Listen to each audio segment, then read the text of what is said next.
Yo, every major mystery school in human history, from the Egyptians, the Greeks, the Hermetics, the Vedics, they all mapped out what happens to a soul after death.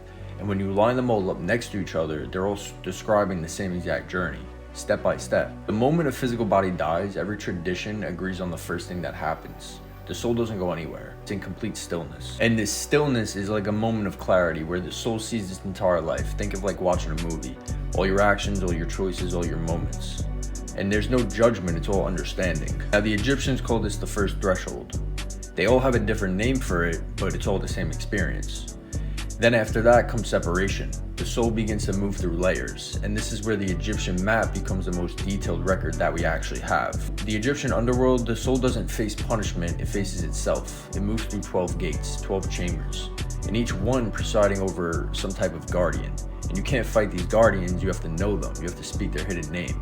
Because each gate represents a part of you that you either integrated or you didn't. Then after that comes the moment every tradition builds towards, which is the Hall of Two Truths. The weighing of the heart.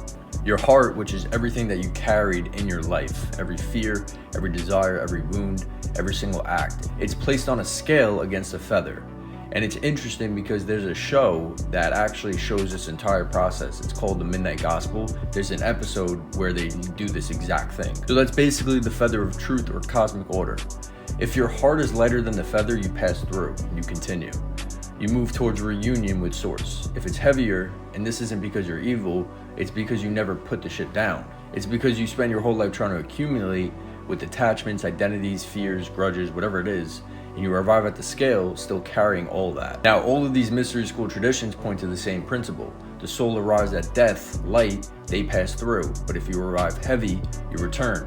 And it's not a punishment, but it's curriculum. The feather is not the judge. If you really think about it, you are.